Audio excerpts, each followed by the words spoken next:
Okay, so an acid is anything that increases the hydrogen ion concentration in water for Arrhenius, and then anything that increases the hydroxide ion concentration in water is a base, and then anything that donates a proton in a chemical reaction for Bronsted-Lowry is an acid, and then anything that accepts that proton is a base for Bronsted-Lowry. Lewis, on the other hand, he's talking about electrons, and so he would say that an acid accepts electrons to form a bond. And so it still applies to the hydroxide ion concentration or hydronium ion concentration and the proton donation because those things accept electrons. And then for a base, so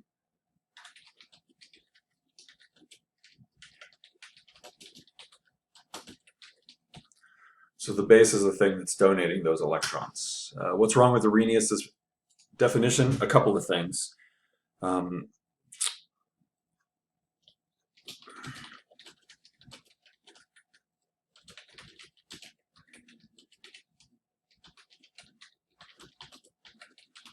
First off, you don't need water for an acid-base reaction to occur. I gave you an example on Monday of an acid-base reaction that happened just in the air, so no solvent necessary. Was there something else? Do you guys remember what the other thing was? Lewis was talking about it. It doesn't actually release free hydrogen ions. Okay, so there's no free hydrogen ion. Anything else?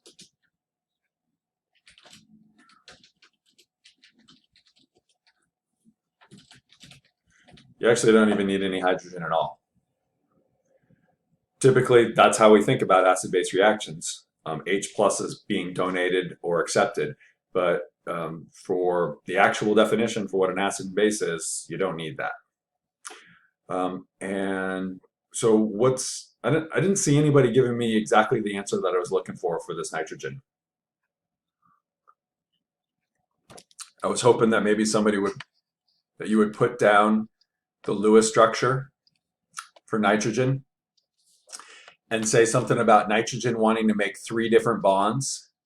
And when it makes those 3 different bonds to form like ammonia, it always has these 2 lone pairs of electrons. We talked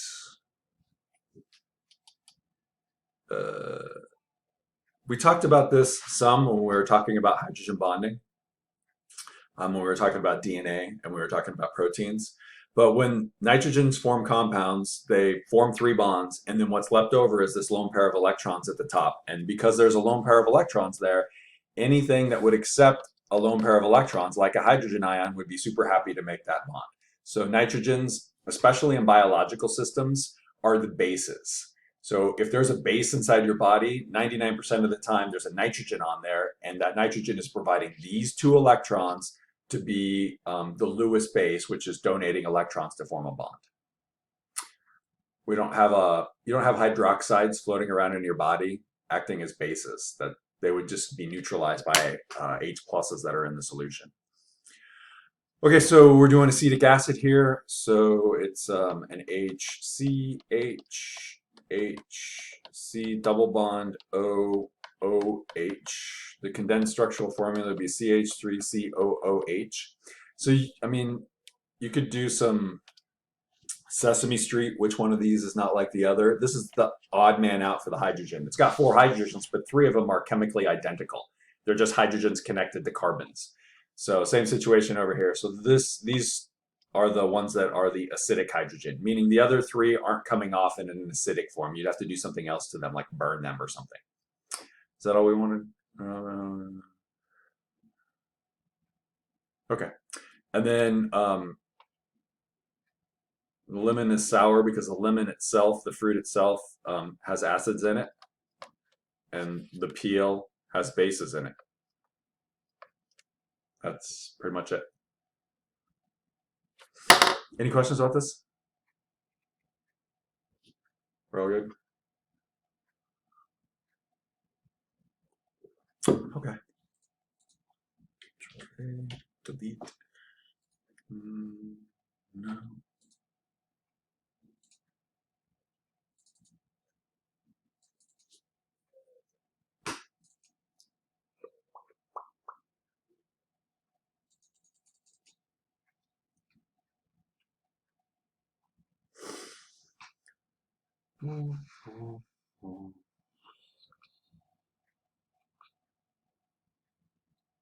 That was it. We stopped at polyprotics. So, okay, so let's talk about weak acids and weak bases. We've had this discussion when we were talking about equilibrium, so we're going to have it again. When we were talking about strong acids and strong bases, what was the reasoning behind these things being strong? What's the strong part mean? Because they completely break apart. Yeah, that's it. It's like a go no go. It's either they completely break apart or they don't completely break apart. And these are the 7 acids where the H has come off, at least the first H. So this hits water, fully soluble, all the H's come off. In the same way, when table salt hits water, as long as it's not saturated, it just comes off. Okay, so we don't have that situation happening with the weak acids. So the strong acids, immediately I get the H coming off. The strong bases, immediately I get the OH coming off, increasing hydroxide ion concentration in water or neutralizing an acid. And with a weak acid, this is our traditional one right here that we used before, except I didn't include the water molecule. The hydrofluoric acid and the water interact with each other. The water takes an H away from the F, and I'm left with an F negative. But this is an equilibrium reaction where the first 2 we had up there were arrows that just went to the product side. And most of this stuff, there's more reactant than product. I believe it's 1378 or some number like that. For every 1300 plus hydrofluoric acids, one of them separate into fluoride ion and hydronium ion. So what we mean when we're talking about a weak acid is that acid goes into water and a few of the H's come off, but most of them stay stuck together as a covalent molecule that's being dissolved, becoming aqueous in the water.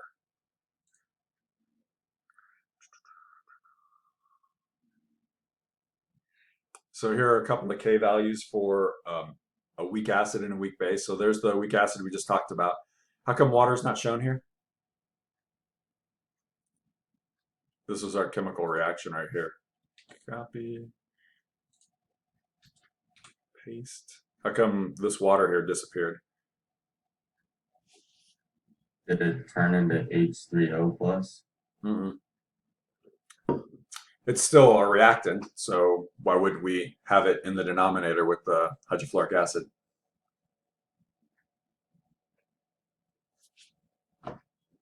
Is it because everything else is aqueous and that's a liquid?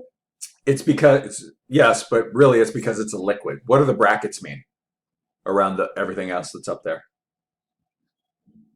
Concentration. In moles per liter. What's the concentration of water in water?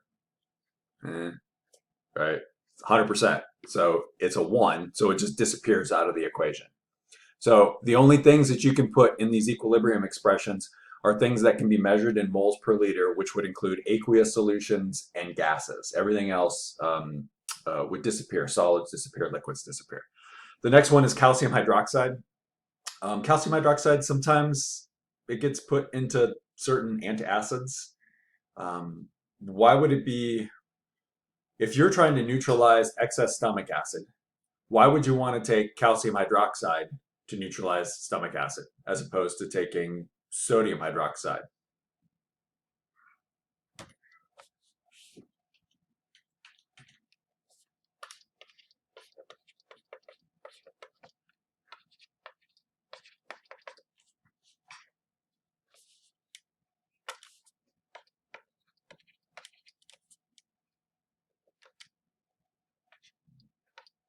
Do you not want like the sodium ions in your body after they get after the molecule separates?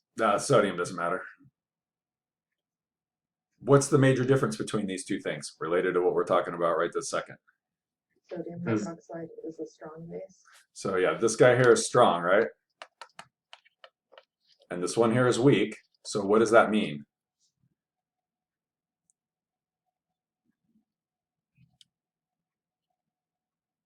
Will the calcium hydroxide react slower? Slower probably is. I don't want you to think about this as far as speed goes, because speed isn't really the issue. This could just sit in your mouth for a week and you'd still not increase the concentration of calcium hydroxide in your mouth. It's just the ability for it to dissolve.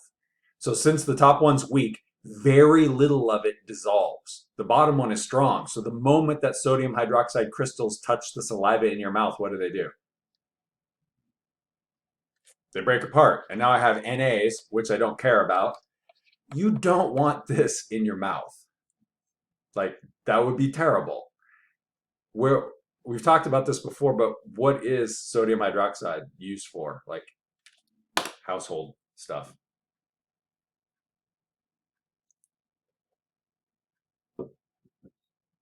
You're going to use it. You're going to buy some if you don't have some at your house right now and use it in a lab. I think. Pretty sure. Liquid Drano. Would anybody consider putting liquid Drano in their mouth? No. Why not?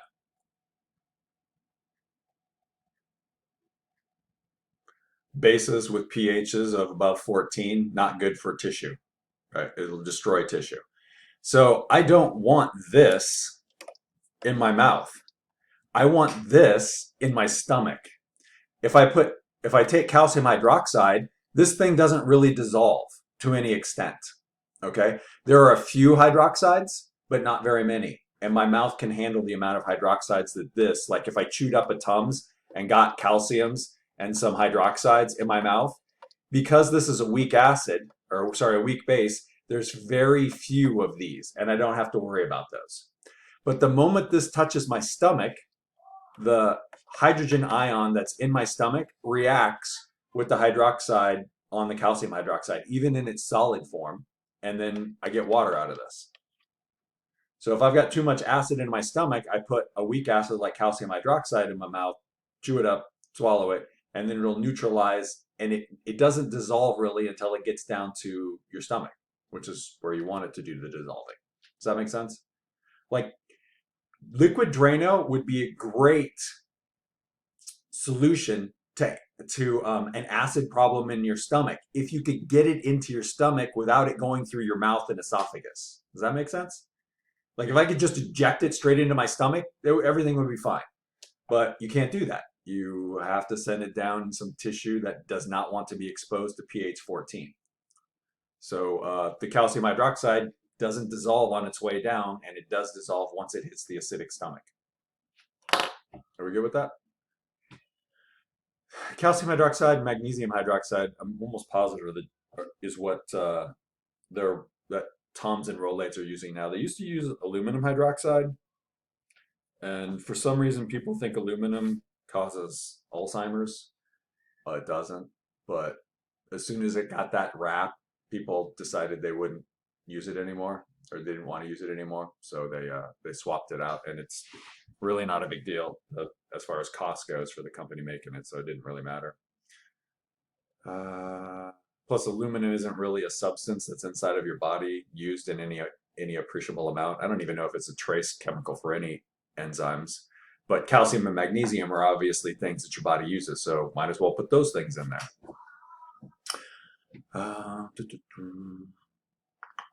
Okay, so we talked about polyprotic up here, and I want to talk about this.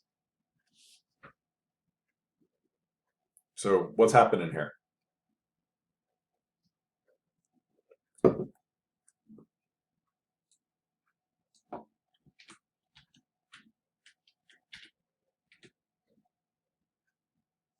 Doesn't that mean that more than one H is like doing the acid reaction? Yep, that's exactly what it means. So if I've got a phosphoric acid, I'll just copy it.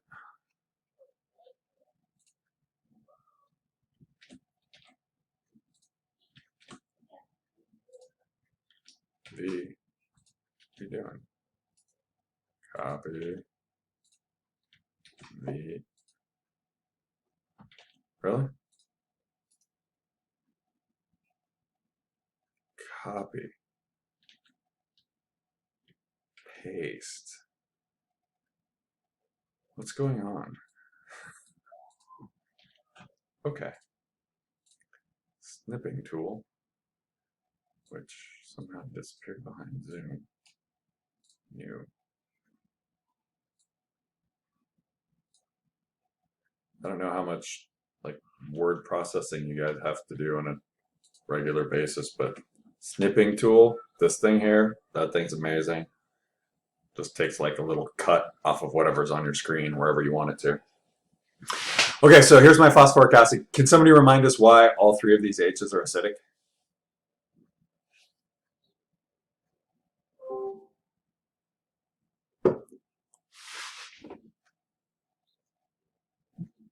Because their H is attached to O's. Nope, a little more. That's There's a doubly bonded O to the or to the P, and then the other O's are singly bonded to that, and then singly bonded to H's. Yeah, so I have to have an H bonded to an O, and then the thing that the O is bonded to, whether it's a sulfur, phosphorus, nitrogen, carbon, it needs to be doubly bonded to an oxygen. So this constitutes an acid. This also constitutes an acid, and this also constitutes an acid because I'm following those same requirements with all three of those H's. In the phosphorus acid, it's only diprotic because there's no O here. So there isn't I don't meet that requirement that I need to be an acid. Okay, so these are Kas, and so this is the Ka right here for if the first H comes off. So all right, this H here comes off, and when that happens, I have an H plus. I know it's hydronium, but we're going to write H plus. Just bear with me. And then I've got an H2PO4 with a minus charge on it. Are we okay with that? So one H pops off. Phosphoric acid is a weak acid. It's not super weak though. Of the weak acids, the Ka for this is times 10 to the minus 3, which isn't very weak. I mean, it's definitely weak, but it's not, I mean, you can see the numbers get much bigger. Okay, so now that I've got this, we're right here. Okay? So this 2 represents the second H coming off. All right, so now I have this substance, and there's no H on here anymore, and this has a negative charge. And what I'm trying to do is pull the second H off. Why? What's the difference between 10 to the negative third and 10 to the negative 8?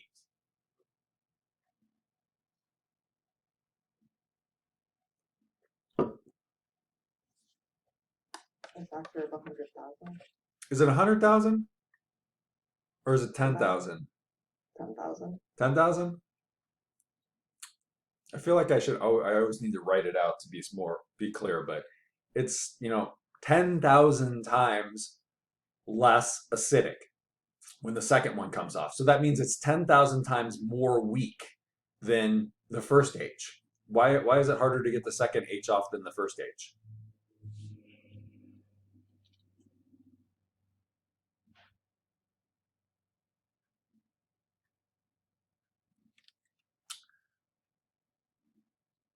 Look at what we started with.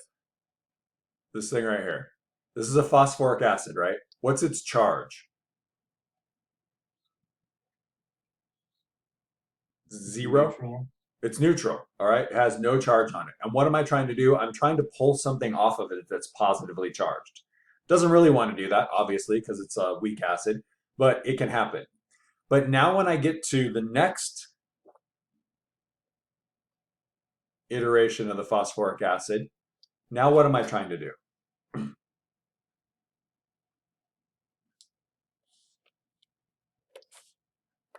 Trying to do the same thing, but now it has a negative charge. Yeah, I'm trying to pull a positive charge off of something that's already negatively charged. So by the numbers, that's 10,000 times harder. Okay? So let's say that thing does come off. Now I'm talking about something with a -2 charge on it. And what am I trying to do? I'm trying to pull the third H off of there. So that third H comes off, okay? And now this thing has a -3 charge on it. But this is another 1,000 times? No, maybe you're right. Maybe it was 100,000. Was 5 orders of magnitude different before, and now it's 4 orders of magnitude harder. We okay with that? So this times 10 to the -12th and times 10 to the -3rd, that's 1,000,000,000 times harder to pull the third H off than it is to pull the first H off. Are we okay with that? So each time I'm pulling these H's off, the thing that I'm pulling it off of becomes more and more negatively charged, so it becomes harder and harder to take that off of there. So what do you think can take all of the H's off of phosphoric acid?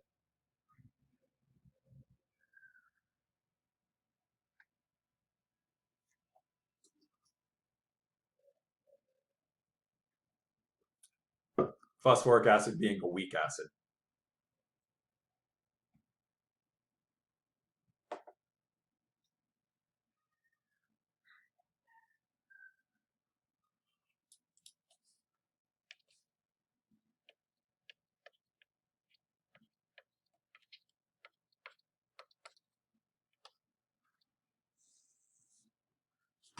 What do you think?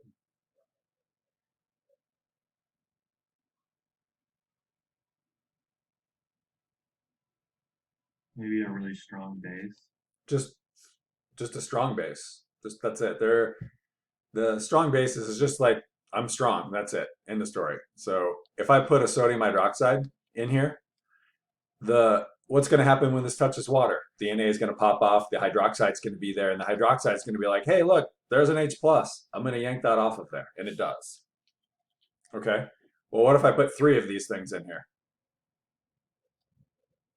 I'm going to end up with 3 water molecules and Na3PO4. We're okay with that?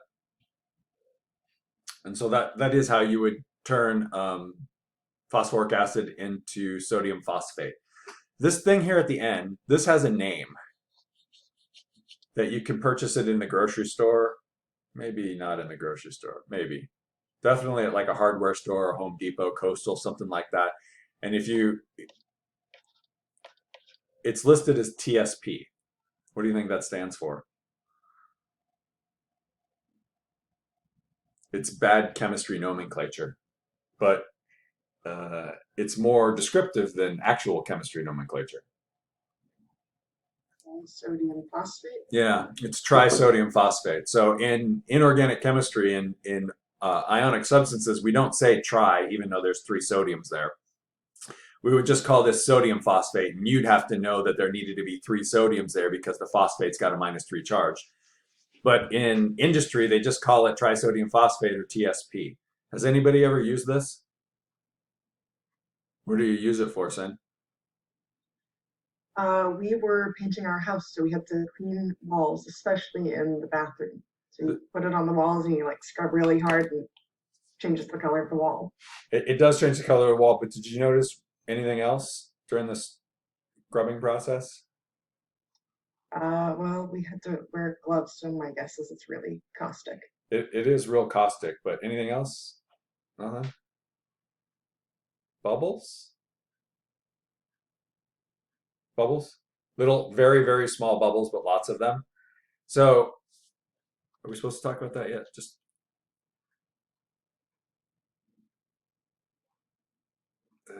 okay. We're gonna come back to this discussion here in a second, but you definitely have this stuff turning into something caustic, and it'll be super clear to us when we talk about why this becomes caustic. Okay. So here are my strong acids again. And the one that's not quite like the rest of them is the sulfuric acid because it has 2 H's on it. So the H2SO4, the first H is strong, but the second H is weak. We okay with that? The first one, just the second it hits water, it comes off. But the second one, why doesn't it just also come off?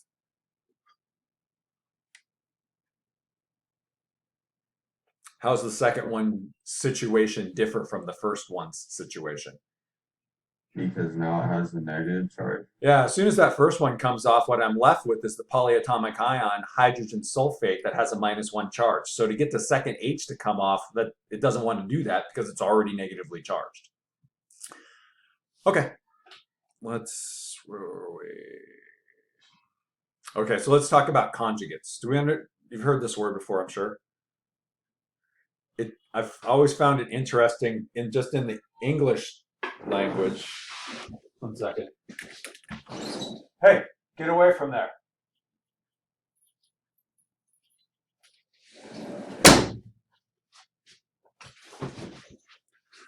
Sorry. We own a husky, and we've got chickens, and we've got 9 pullets in a small coop, and one of the birds was just literally, I don't know, a millimeter from his face through the chicken wire, and he was like, I think I could get through there. That was the look on his face. They're very interesting, huskies in general. They're very, can be super sweet, and they've never been in any way aggressive towards people. But there is definitely a primal switch that happens, and he turns into a wolf. He attacked our neighbor's goat. Luckily, the goat was too big, and he couldn't do any damage to it. But we were punching him in the face, and he wouldn't let go because he was, switched over to wolf mode. Yeah. So when he gets that look in his eyes, I kind of want to shoot him with a 22 in the face. Okay, so the reason I always thought this word was interesting is because conjugation means things that are joined together. But then it also has this interesting definition where it can also mean common, but also opposites to each other. So what would be things that are common to each other, but also opposites of each other, like in just everyday life? What are these things are common, but opposite?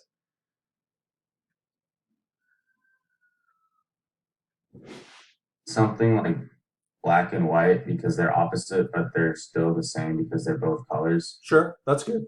How about something that you use in everyday life?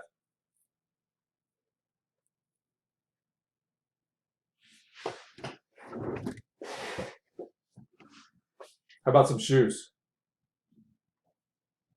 They're the same, but they're opposites, right? You're never going to put your left foot on your right foot. Not going to feel good. So in chemistry, the way this works is we talk about acids and bases, specifically for weak acids and bases. It's not super useful it's not useful at all with strong acids and bases. So in this chemical reaction that we've seen before, the hydrofluoric acid is the reactant. And it's the acid, obviously, since its name is hydrofluoric acid. And so since the other reactant is water, the water must be the base, regardless of it having the ability to do both. When they react, the H from the hydrofluoric acid accepts the lone pair of electrons on the oxygen on the water, and then on the other side I get hydronium and hydrogen, or a fluoride ion. So when I look at since the reaction goes both directions, I've got an acid-base reaction on the left, but I also have an acid-base reaction on the right because they both sides are swapping protons. So on the left side, the hydrofluoric acid is giving the water the H, but on the right side, the hydronium ion will give the hydrogen back to the fluoride. We okay with that? So on the right side, I have an acid and a base as well. It's just that it's the conjugate acid and the conjugate base.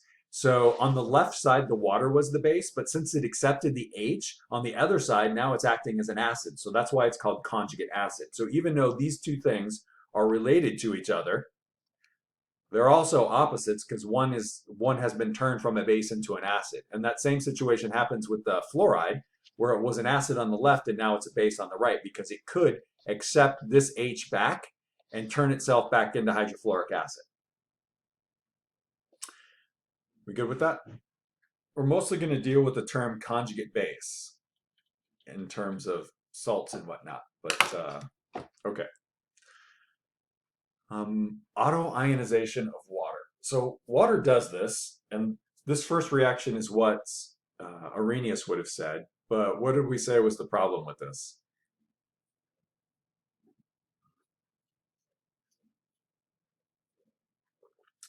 Bronson and Lowry said there was a problem with this idea.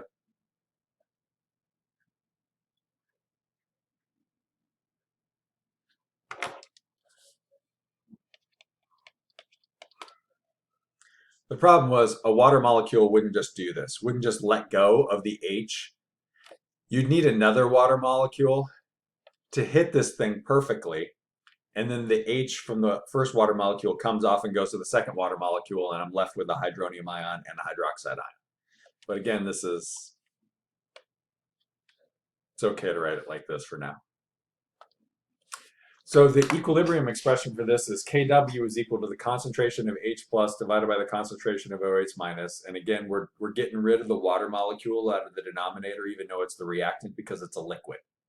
So concentration of water in water is not important. So we just end up with this equation here where I have a Kw and have this H plus and OH minus. So the Kw for water at a normal temperature is 1 times 10 to the minus 14th. Tell me about that number, 1 times 10 to the minus 14th. Really small, right? That means, what is that? Trillion? Out of every 100 trillion water molecules, one of them has busted apart into pieces. We're okay with that? And the other interesting thing about it is when it busts apart, does that water taste sour or bitter?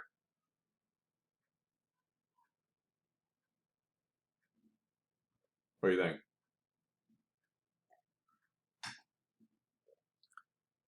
It wouldn't have any taste of sour or bitterness because I got the acid part, which is the sour, but I also got the base part. So I got both of them. So since every time I get a piece that's an acid sour flavor, I would also get a base bitter flavor. I wouldn't get any flavor whatsoever, which is why pure water doesn't taste like anything. And almost none of us drink pure water. I feel like we talked about this in 121. Pure water doesn't taste good. It tastes weird is the best thing that I can say about it. It tastes like there's something wrong with the water because all the water that you drink has some amount of sodium, potassium, magnesium, calcium, even iron in it. And without that, there's a weird non-texture flavor or feel to the water, and it doesn't feel right. This would be deionized water, not just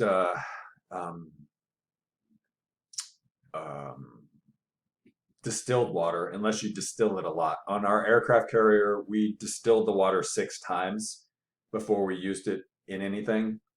So the weirdest part about it is if you take a shower with water that's distilled 6 times or deionized, is it doesn't wash away the soap.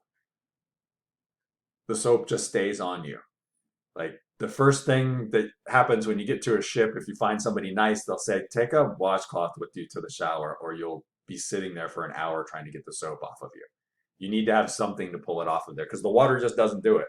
Usually there's an ion in the water like potassium, sodium, calcium, one of those things that drags the soap molecule off of you, and it doesn't happen. It'll just adhere to your body trying to get the hell away from the water. So unless you're in the Navy, you'll probably not experience that. So don't join the Navy. It's not worth it.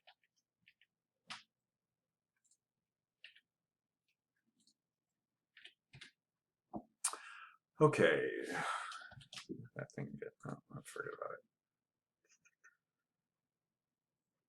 So the interesting thing about this 10 to the minus 14th number is because it's an equilibrium constant, it's set in stone. Unless I change the temp, this is what the equilibrium constant is.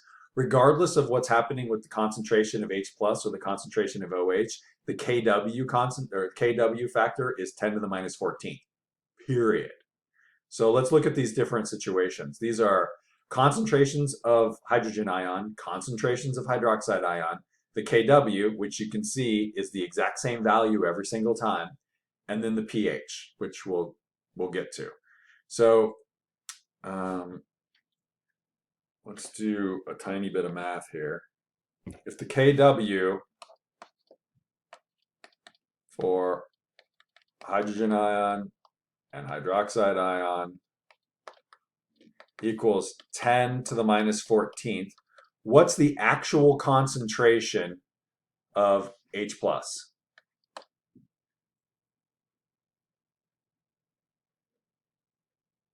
What's cool about this is it doesn't matter how much water you have. You could have 2 ounces or 50,000 gallons. The concentration of H plus is the same at all volumes. So what is this concentration of pure water for H plus? This is just a log problem. Okay, so think about it not from the chemistry standpoint, but I just calculated 10 to the minus 14th. How do I get that out of that and that?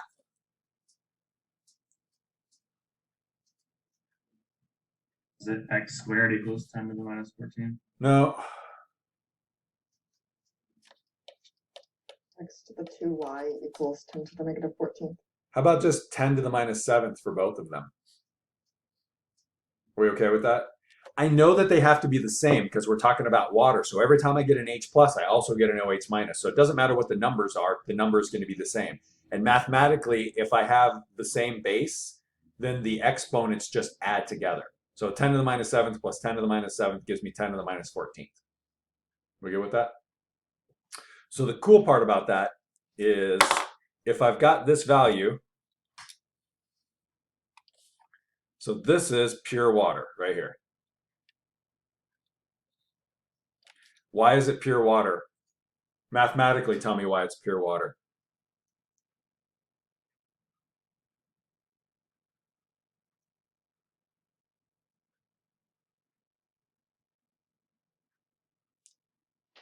Because of the 10 to the negative 7th and the other 10 to the negative 7th. Yeah, it's pure water because the acid part and the base part are equal to each other. So we're talking about just straight up pure water. Okay, so what happens if I slide over? What happens if I move over to this spot? The H plus and the OH minus are no longer the same, so it's not pure water anymore. Excellent. And what has happened to my pure water? Has it become acidic or basic? Acidic. It's acidic. Don't get messed up with that. These are negative exponents. So the smaller the negative exponent, the bigger the number. We okay with that? So 10 to the minus 6th is 1, 2, 3, 4, 5 with a 1 and a molarity. 10 to the minus 8 is 1, 2, 3, 4, 5, 6, 7 and a 1 and molarity. And this was the hydrogen ion and this was the hydroxide ion. So I've got, what's my difference here between these two? What's happened to the concentration of the acid?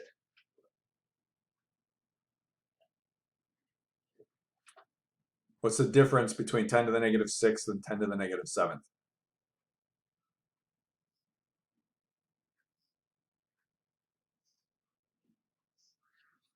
Magnitude of 10. 10. 10 to the minus 6th is 10 times more acidic than 10 to the minus 7th. Are we okay with that? So something with a pH of 6 is 10 times more acidic than a pH of 7. What if I go the other direction? The exact opposites happened, right? I have 10 to the minus 6th hydroxide ion, and so now I'm 10 times more basic than I was, and so this solution becomes basic and not acidic. And so the cool part about this is look at what happens with the Kw number.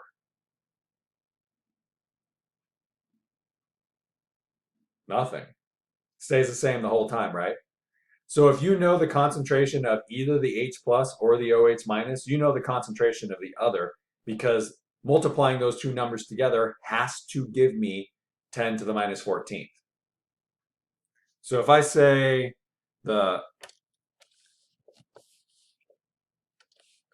H plus ion concentration equals 10 to the minus 4, then I know since Kw is equal to 10 to the minus 14th, and this has to equal 10 to the minus 4 times something, 10 to the minus, and so this is my hydrogen ion, So what's my hydroxide ion concentration got to be? 10, right? Because these exponents have to add up to 10 to the minus 14th every single time. We good with that? Okay. Just like clearing up some stuff that you might have heard before. The pH scale doesn't go from 1 to 14. It's beyond that. Like, what's the pH down here on the far left? 0. Is that possible? Like, does that mean that there's no acid or base there? No, but that's not what that means at all. It's completely misleading. pH 7 means there's no acid or base. pH 0 means what?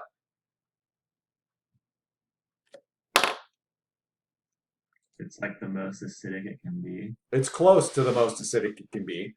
Remember what these things are. These are all concentrations, right?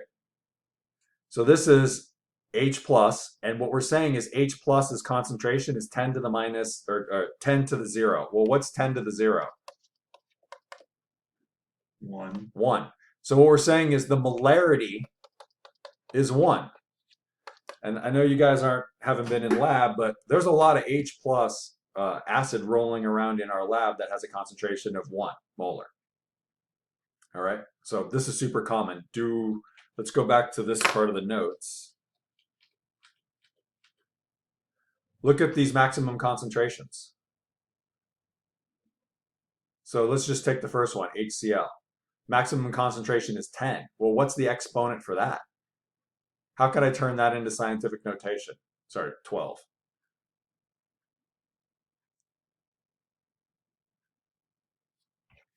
It's pretty close to 10 to the first. We okay with that?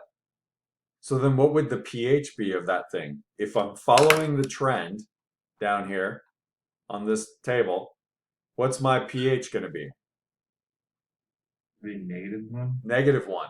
You can actually go as low as -1 and all the way up to above 15 as far as pH goes. We okay with that? I don't know why everybody just stops at 1 and 14 because it can go past that for sure.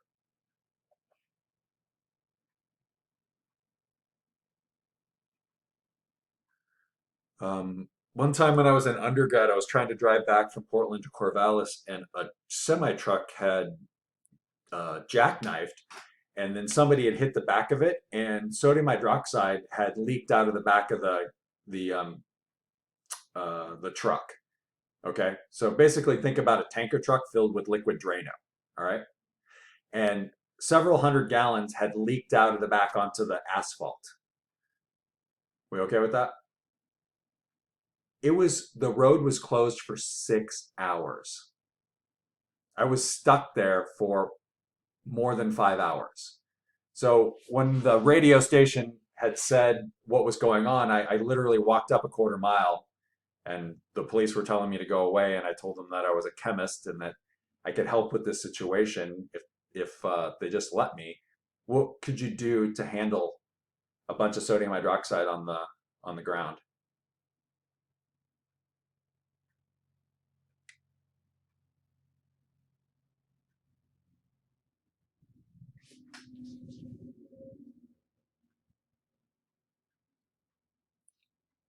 Maybe you could put a bunch of strong acid on the road and Or anything that would neutralize it, right? It doesn't necessarily need to be a strong acid. It just needs to be an acid or something that can behave like an acid. So if we had just if the cops had just driven to the next exit and went into the Walmart and bought, I don't know, like 40 pounds of baking soda, that would have taken care of it. Anything else that could take care of it without having to go anywhere? Seems like, how would you feel if you were stuck on the freeway for 5 hours? Like, what would be your most pressing concern? are you saying you could pee on it? And it I'm would, saying you could pee on it. That's what I told them. And they laughed at me and said, so you want a bunch of people out here peeing on this? I'm like, they'll fix the problem. Like, as long as it takes for people to pee on it. How would we know when we're done? As soon as the pee stops bubbling when it hits the ground, it's just water and salt. Yeah, they didn't take me up on that offer. I'm like, I'll do it right now. Didn't work out. We were still stuck there for 6 hours. Okay, so another interesting mathematical relationship is if you take Ka and Kb of the acid and the conjugate base, you end up equaling Kw. So we'll utilize both the fact that this has to equal 10 to the minus 14th, and this combination has to equal 10 to the minus 14th. And it'll make calculations really easy for us because we know what, immediately one of the variables has disappeared because we know it's a constant at 10 to the minus 14th. All right, let's talk about this thing. So pH is a mathematical construct by chemists to make people feel better. That's it. There isn't anything else to it. Chemists don't necessarily like it. We use it because everybody else uses it, but there's no real reason to use pH if you understand what's going on. It was literally created to tell people who don't understand chemistry about acids and bases. All right. So if I wanted to tell a chemist that the acidity of a particular solution, what the acidity was, I might say something like 1 times 10 to the minus 3rd hydronium ion concentration. So if you own a hot tub and you're trying to figure out the chemistry for your hot tub, if in the instructions it said, well, if the pH of if the acid concentration in your hot tub is 1 times 10 to the minus 3rd hydronium ion concentration, you need to add this. Nobody's going to listen to you. But if I said the pH of this solution is 3, well, okay, I can understand the number 3. We're all right with that? So it literally went from people not wanting to deal with exponents. I've had people tell me you can't put a negative sign on an exponent. I'm like, yes, you can. Not only that, the exponent can be negative and be a decimal. No, that you can't do that. My math teacher told me that you can't do that. I'm like, your math teacher never told you that. That never happened. So we're gonna have to talk about what this means, but this is this. So what does this thing mean?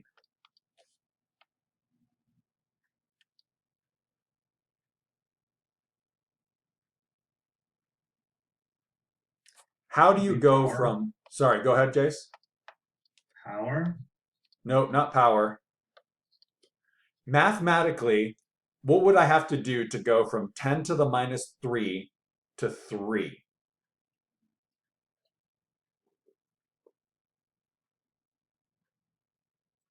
You would have to put a natural log and then flip the sign. Not the natural log, log base Oh. 10.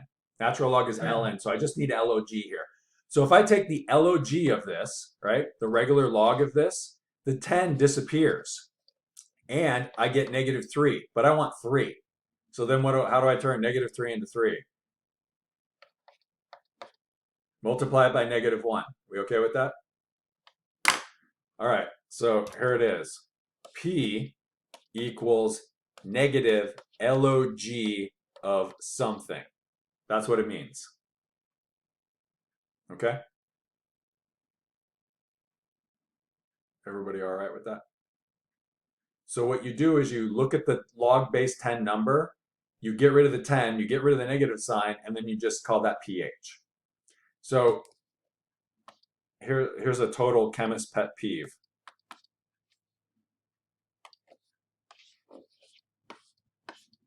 Oh. Yes. The P is lowercase. Why is the H uppercase? Hydrogen. It's telling you the negative log of the hydrogen ion or hydronium ion concentration in the solution. So it's literally the element H, its symbol. Okay. So let's do a little more math. Super easy stuff right now. If I told you that it was 1 times 10 to the minus 8, what's the pH?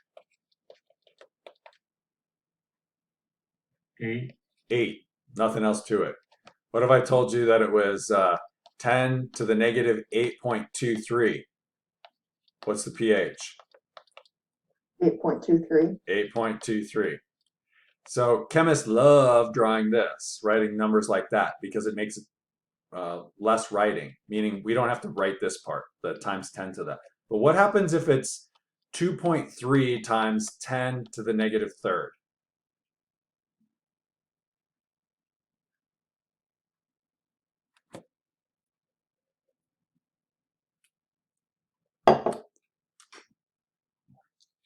You need a calculator, or you need to be that Indian lady that can do these things in your head. But I think she died, so. So let's make this easier on ourselves so we can understand what we're looking for, okay? So let's get rid of this part for a sec.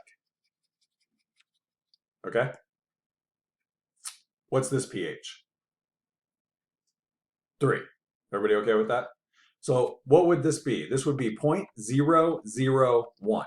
We okay with that? That's what 10 to the minus 3 is. But now I've got 0.0023. And if we're talking about H plus ion concentration. So which one of these numbers is more acidic? The first one or the second one? The 0.001 or the 0.0023?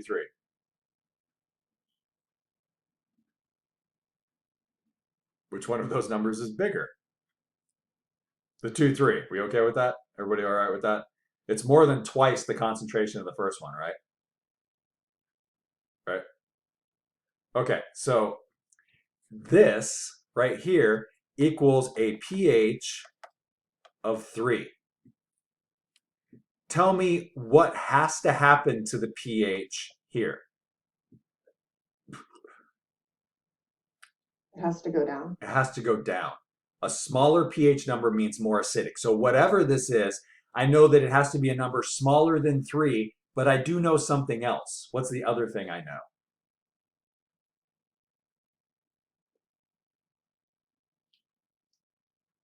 It can't be smaller than 2.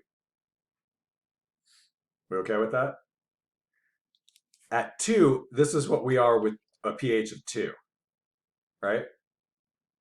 So as long as it's like 0.009999, really close to turning into 0.01, this is going to have a pH of 2 point something or other.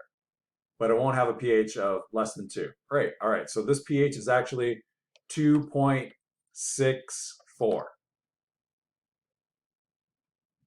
we okay with that? So when you see a number like 7.89 times 10 to the negative 11th, you should say to yourself, okay, forget about the 7.89 for a second. This would give me a pH of 11. But this thing has a little bit more acid in it than if it was just 10 to the minus 11. So it has to be a number smaller than 10 to the minus 11th or larger than 10 to the minus 11. So it's got to be a 10 something or other. We okay with that? But it can't be a 9 something or other. So when you see a number like this, you should say, okay, not 11. It's got to be more acidic than 11. So it's 10 point something or other. And that's all. Are we okay with that? So when we look at this table, this should be really easy, right? If I look at the concentrations of H plus and I relate those concentrations of H plus to pH, right? You can just see that whatever the exponent was, that's the pH number. Because if I get rid of the 10 and then get rid of the negative sign, that's what I have. And that's what P does for pH. But the opposite is happening with the hydroxide ion concentration, right? There's another thing we could write. We could write POH. So this is the negative log of the hydroxide ion concentration. So what would the POH be here?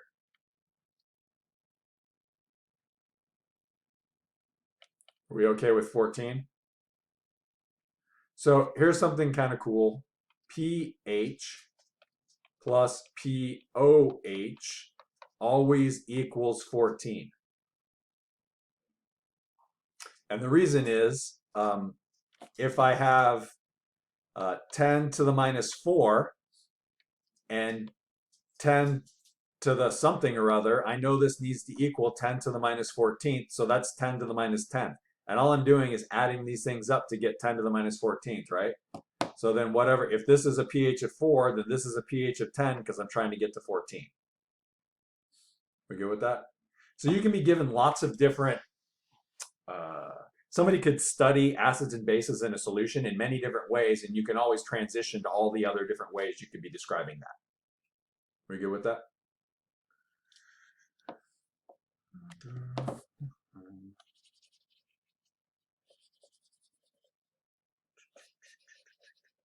Does anybody have any questions about that so far?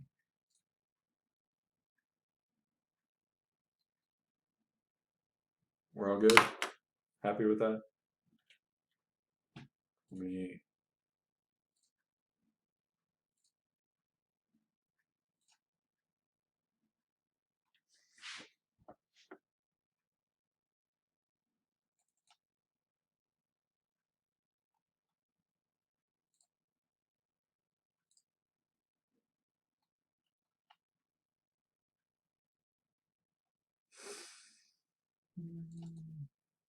Maybe this one?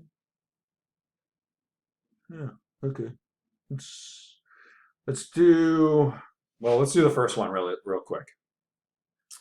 So you should be able to answer that first one super fast.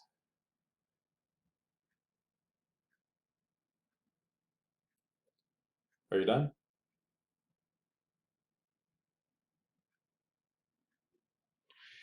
Make it super easy on yourself. This is also equal to what?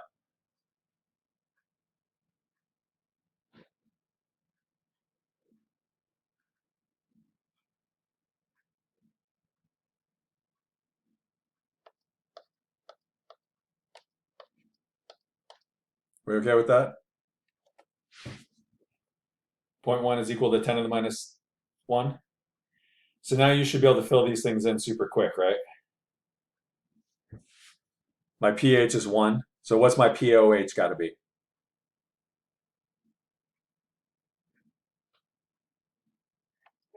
13, because I have to add up to 14. And if this is 10 to the minus 1, then what's the hydroxide ion concentration? We okay with that? I wrote it in the exponential form because I didn't want to write 12 zeros after a decimal place before a 1. Does that make sense? Okay, what about the next one?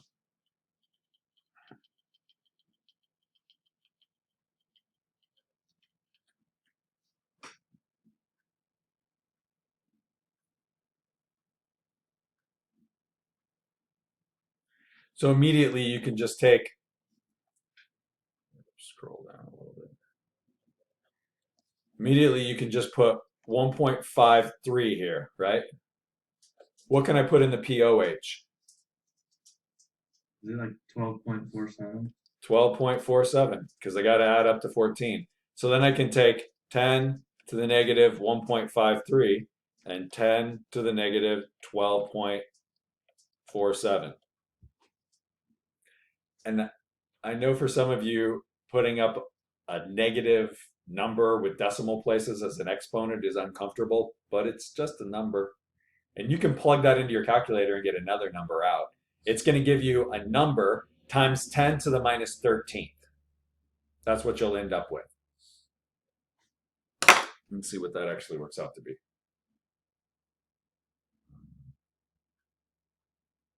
10 exponent. You know, now that I think about it, some of your calculators might not actually, you don't have a good one. It's 3.39 times 10 to the minus 13th. So those are exactly the same numbers. The first day of class, or the first homework assignment that we had in this class, there was a question that not all of you got right.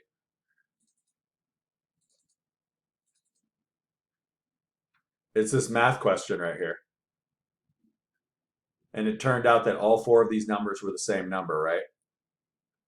So we could write this even a different way, right? I could take this 4.16 and I could shove it up into here and make this all of this part would disappear, and this would be a 10 to the negative 3 point something or other number. So there's, again, lots and lots of ways we can write the same number. So the easiest thing to do is just plug it into your calculator, and your calculator will give you a different value depending on how you enter it into the calculator. We feel comfortable with that? More comfortable? Can you do the third one real quick? Like after we've done that first one, you should be able to do the third one real quick.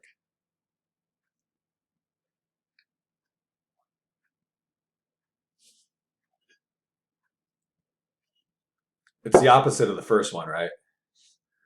Since now we're talking about the hydroxide ion concentration, its concentration is 0.1, which is 10 to the negative 1. So the OH concentration is 10 to the negative 1. The H plus ion concentration is 10 to the negative 13. The pH is 13, and the POH is 1.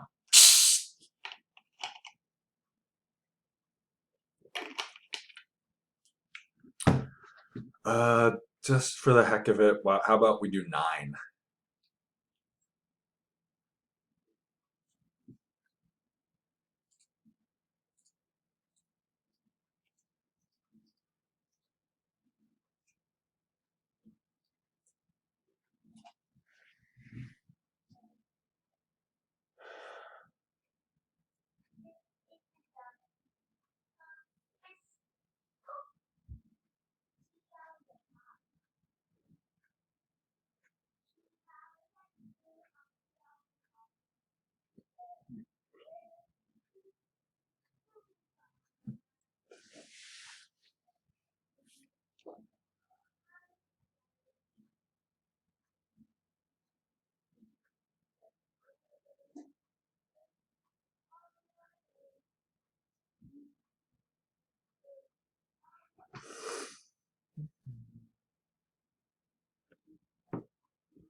If you're using like a TI 84 or 89 or something like that, if you go into the catalog, you have to like scroll down pretty far to get to the log.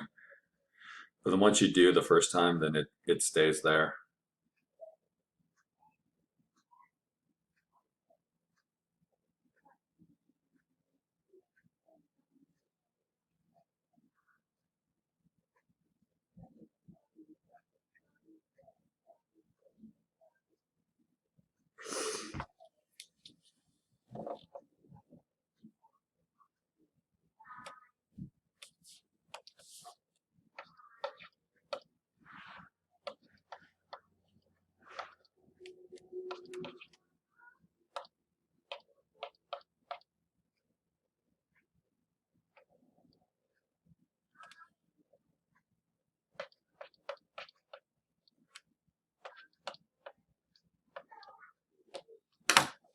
Are we okay with that?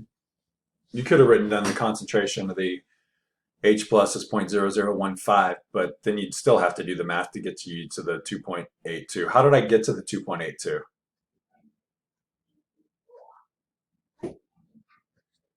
If you take the negative,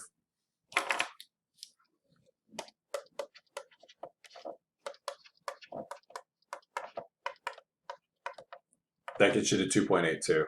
And then once I have this 2.82, then I can use it as the exponent for my H plus ion concentration. I can subtract from 14 and get 11.18, and then I can use that as my exponent for my hydroxide ion concentration. I'm confused on where the negative 10 grams is. It always going to be 10, like the, oh, that's log, not 10. Oh, okay, never mind. Sorry. How about that? Is that better? Okay. Yeah, there's not 10 grams of anything. The reason this works out really well for us is because, tell me about HNO3.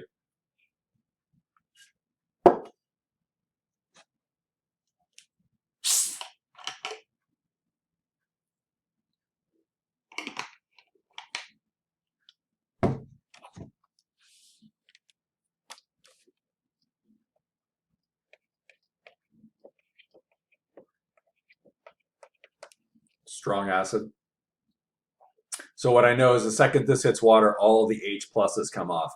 This doesn't work as simply when we're talking about weak acids because we have to deal with the equilibrium expression. But for strong acids and strong bases, I know they just disassemble. I can treat the nitrate, and I can, in this case here, in number 7, I can treat the potassium, and I can treat the sodium, and this sodium, and this sodium, and this perchlorate, and this chlorine, all as spectator ions because they fully let go, because these are all strong acids and strong bases.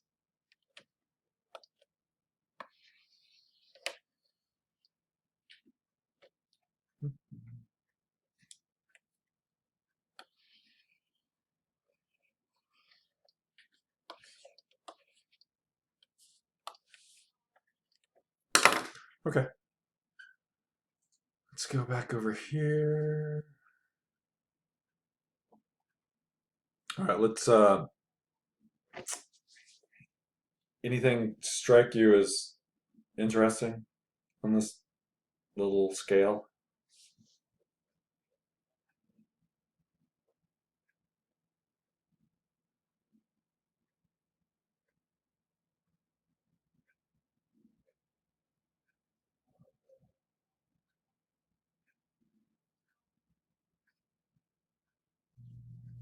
I didn't know that urine could have a range of pHs. What do you think that's mostly dependent upon? Probably how much, like, I don't know, what you eat, like how much salt you intake or something. No, not about salt intake. How diluted it is, like how hydrated you are. Yeah, so if you're hydrated, then your urine is going to be closer to 7, and if you're dehydrated, then you're going to be releasing the same number of acidic ions, but if you have less water, then the concentration is going to go up. That's really it. So definitely a range with the urine. Can you tell me the difference in the acidity of an orange related to a tomato?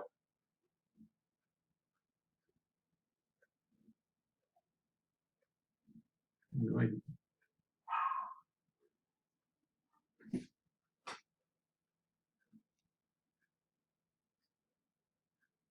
Let's think about the numbers for the pH scale, 0 up to 14 on this one. What's the difference between those numbers? We talked about it before, but what do they mean? The difference between, say, 4 and 5. 10 times. It's 10 times. So this is a logarithmic scale. Every time I move 1 unit, the thing that I'm measuring is 10 times more or 10 times less of what I had before. Does anybody know a different scale that uses the same logarithmic? The Richter scale. Yeah, the Richter scale for earthquakes. So you have an earthquake that's 3, you probably won't even feel that. 2, almost certainly not going to feel that. 4, you're going to feel that. 5, you're definitely going to feel that. Stuff's going to fall off the walls. 6, buildings are coming down. 7, freeways are coming down. So, all right, the earthquake was a 4 and now it's an 8. It's only twice as bad. No, it's not twice as bad. It's 10,000 times worse. Literally, it's shaking 10,000 times if I have a difference between 4 and 8. And luckily, 8s are very rare, but when they happen, what do you think happens to infrastructure? There's nothing left. After an 8, nothing's remaining. Everything's falling down and breaking. The earthquake that happened during the 1989 World Series between the Oakland A's and the Giants, San Francisco Giants, was really opportunistic as far as what was going on because there were a lot of people. It was the first game of the World Series. And so all of a sudden, the players were running out of their dugouts, running to the stands where their families were and pulling their families onto the field, telling all the fans to come onto the field, to get out of the stands to make sure it didn't fall. The stadium turned out, it didn't, nothing happened with the stadium, but freeway overpasses fell. So imagine there's like 3 stories to the different freeway levels and the top one falls. Like people were crushed by concrete, people died falling, 30 feet and whatnot. So, what's the difference between oranges and tomatoes acidity?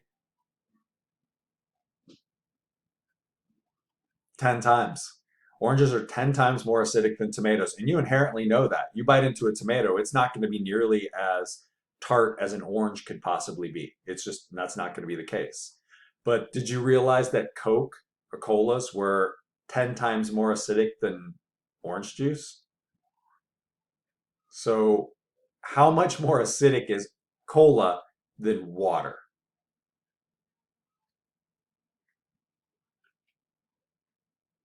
10 times, 100 times, 1,000 times, 10,000 times, somewhere between 100,000 and 10,000 times more acidic.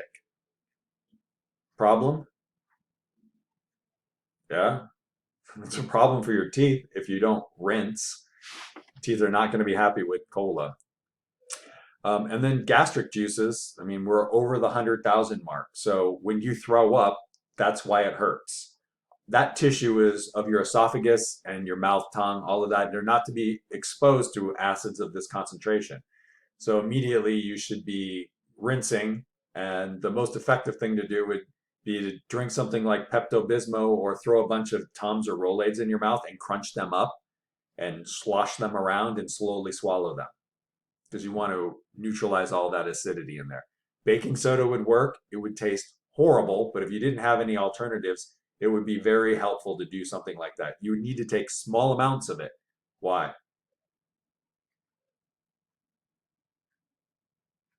What happens when you throw baking soda on vinegar? Isn't that dude the volcano thing? Yeah, it bubbles like crazy. You don't want to throw a bunch of baking soda in your mouth and your esophagus if there's a bunch of acid there, because you'll make a bunch of bubbles. Like that could be very uncomfortable. I wouldn't say you'd suffocate yourself, but you could feel like you're being suffocated for sure. So small amounts of that, if you needed to do that, use that. Blood is a pinpoint straight arrow. This is what the pH is. The seawater, same situation. It's mostly based off of temperature. Or the amount of life as far as the pH goes of that. Ammonia, you know, it's up there with the cola concentrations. And then you're looking at Drano, you're looking at a pH of 14. And then 1 molar hydrochloric acid is, you know, 7 orders of magnitude more concentrated than pure water, and it's only 1 molar. That's actually not all that concentrated as far as chemistry goes. I feel like I was going to say something else with this, but I don't remember. Any questions about this thing here?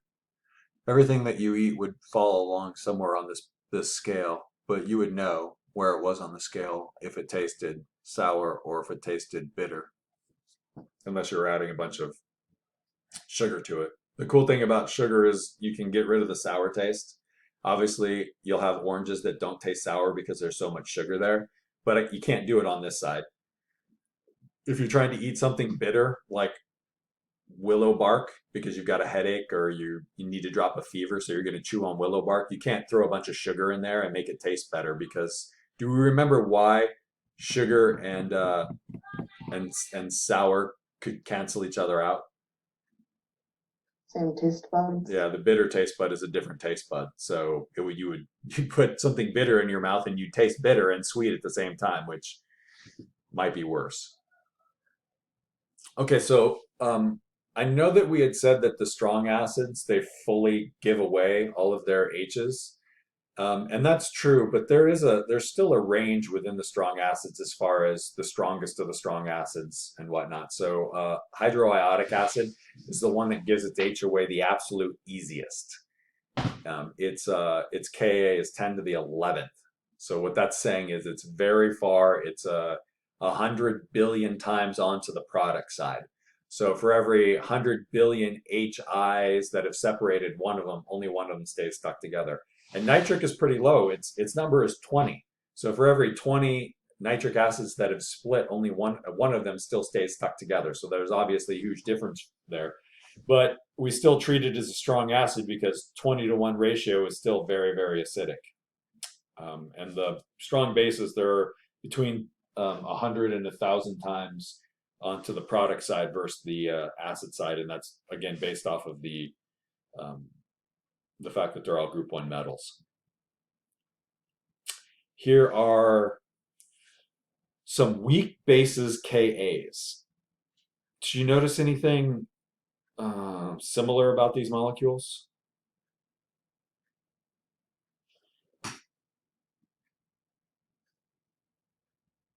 Do they all have nitrogens? They all have nitrogens on them. Every single one of these molecules has a nitrogen that's got a lone pair with its lone pair of electrons, donating that lone pair of electrons to make a molecule, make a bond.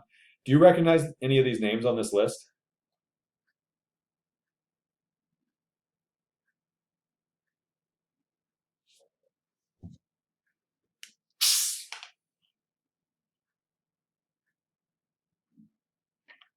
I mean, obviously you recognize ammonia. Nothing else?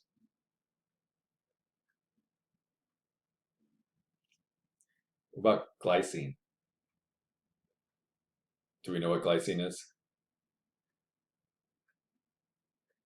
It's the most simplistic amino acid of all the amino acids that you use to make proteins. Glycine is, its side chain is just an H. And nothing else? Nobody recognizes anything else on here?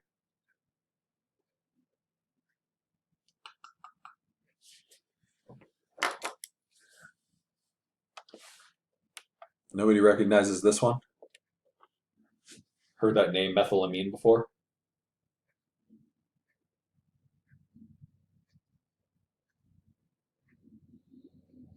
I've heard of it. I just don't know what it is or means.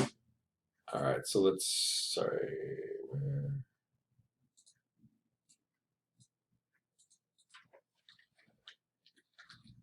Trying to think of the year here. Methylamine. Let's see what year this was. 2008. Okay, so in 2008, there was a rash of dead babies in China. So obviously horrible. So why was there a rash of dead babies? So it turns out that the overriding organization, like the FDA, checks up on food in the United States. USDA will check up on food. That organization in China was checking the concentration of proteins in baby formula by just checking for a substance called methylamine instead of checking for proteins, because checking for proteins is difficult. So what you do is you check for something that's present when proteins are present. Does that make sense? So if I know that if proteins are here, I know for a fact there'll be some methylamine. So what these unscrupulous baby formula companies were doing was, instead of adding protein, whey, so they dehydrate milk, cow's milk, and then put protein into the baby formula. But they were trying to make more money. So what they were doing is they were cutting the amount of protein that they were putting in the baby formula. And instead, they were adding a little bit more methylamine. And so since they knew that the organizing or the testing agency was just looking for methylamine and not looking for proteins, it looked like the baby formula had the correct amount of protein in it. But instead, they just had these elevated levels of methylamine. So what's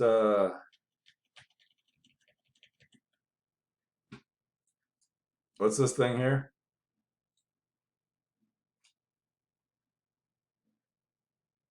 The dose is the poison. Dose makes the poison, right? Methylamine is not a bad thing unless the dose goes up, which they were doing.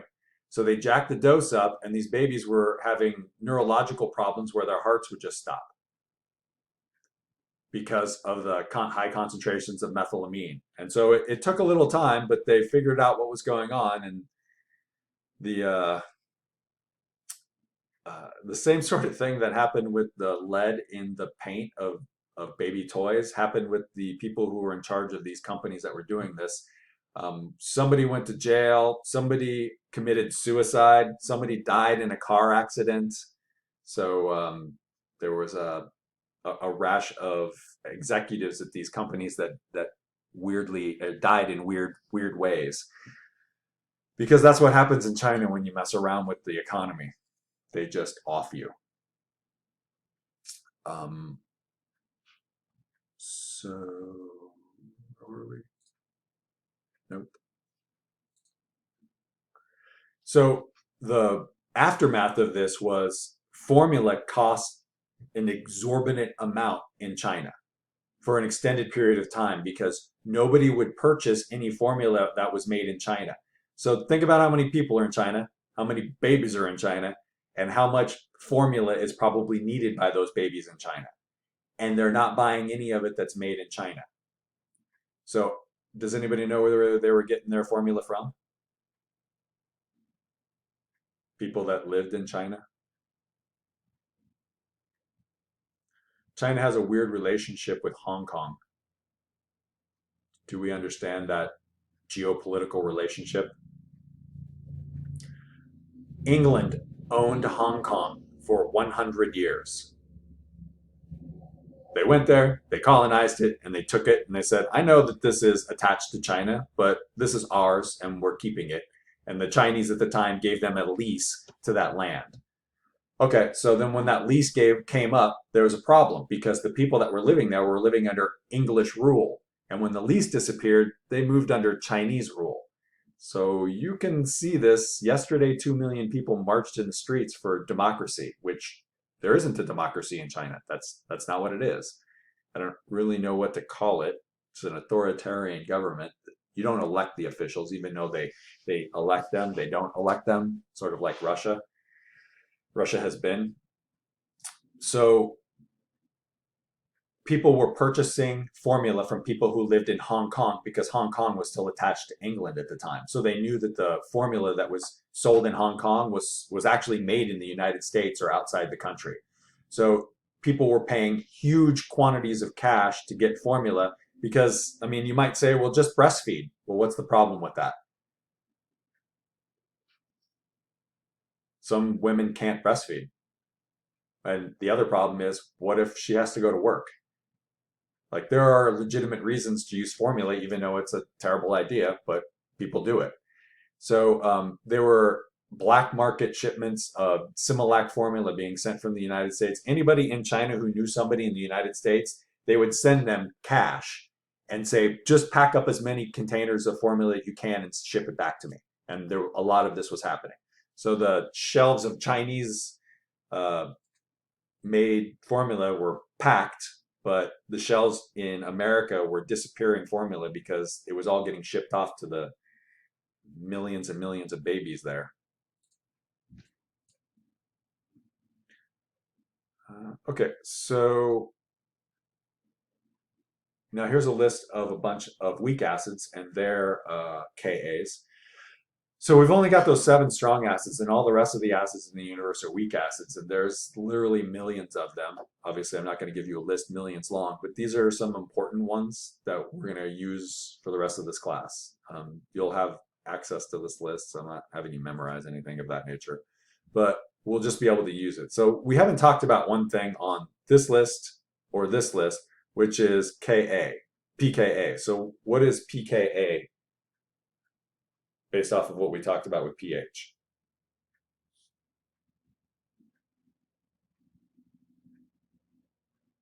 Negative log of the Ka value. Yeah, so if we get rid of this part here for a sec, like, sorry, let's ignore this.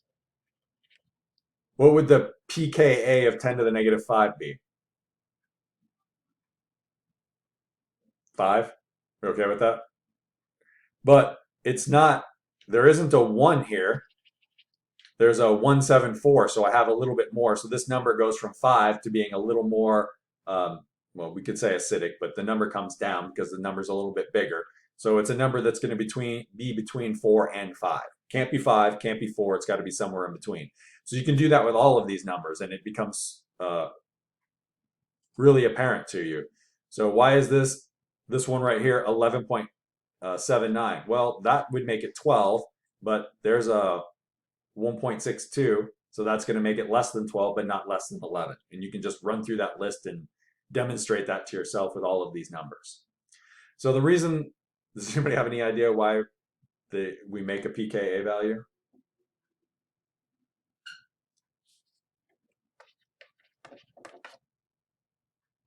Nothing else to it other than lazy. It's easier to write 4.76 than it is to write 1.74 times 10 to the negative fifth.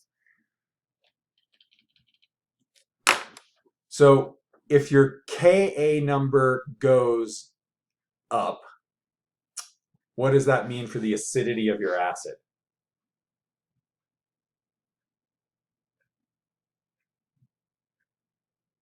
Trying to like clear up the confusion associated with exponents and negative values.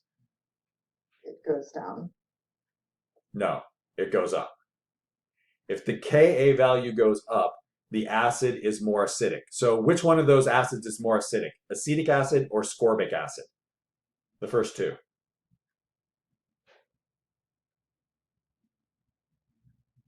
Ascorbic. The ascorbic is a bigger number.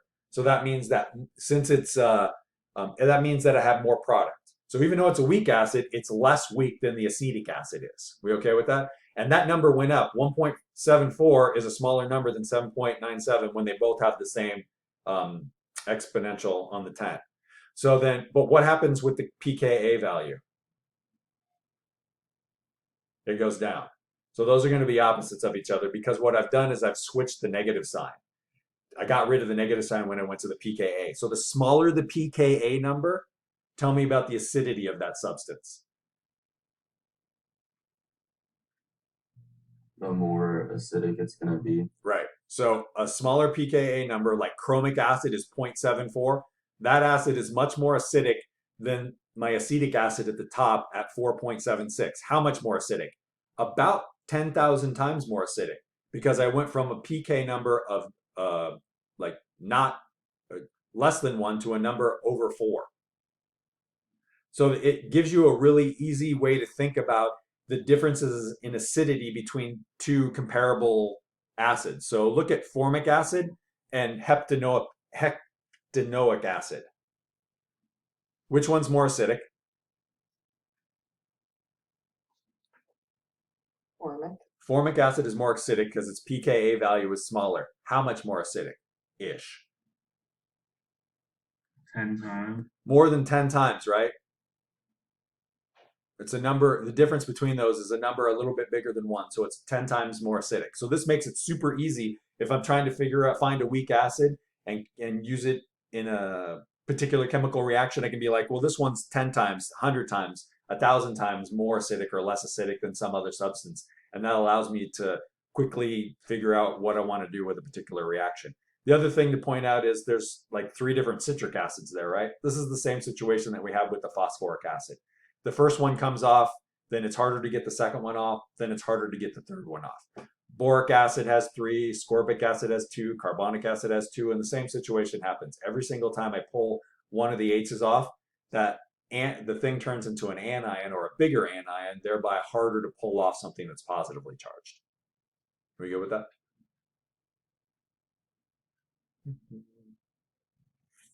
Sulfuric acid is on this list of weak acids. Why?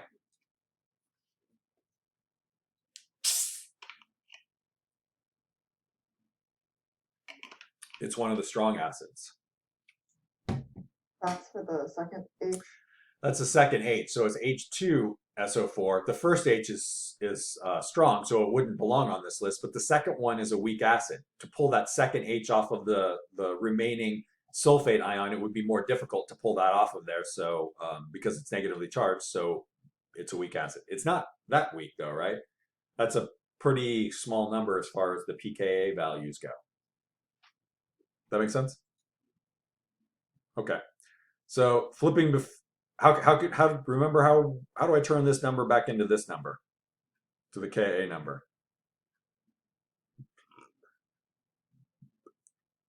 Put a negative sign in front of the 4.76 and make it the exponent for 10.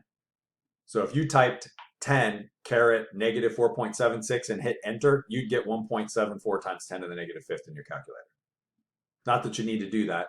Writing it as 10 to the negative 4.76 is totally 100% acceptable because that's a real number written in a way that's acceptable. And so you can write it out in the maybe more comfortable scientific notation with a whole number value for the 10's exponent, or leave it as a decimal, doesn't matter.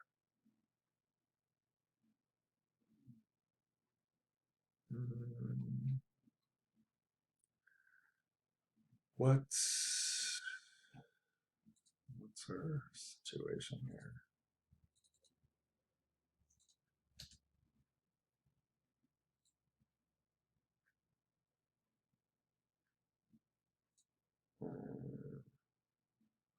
I think we're fine. Why is there no E right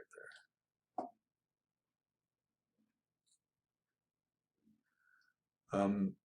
This next topic that deals with changes in pHs of salts and buffers, I want to do them together, and we don't have enough time to get into the buffers. So I'm going to call it a day.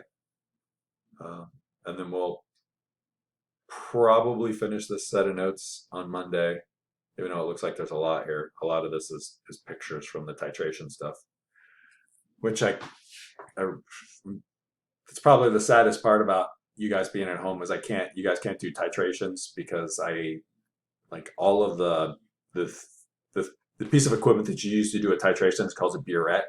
They're just not, like, they sold out. I don't know. Somebody must have bought all of them in March of last year when they decided that we were closing schools, because I still can't find any. I still can't purchase any burettes, and we only have 8 on each campus, or actually 7, because one of them broke on the Dallas campus. Anyway, that's all I got. Anybody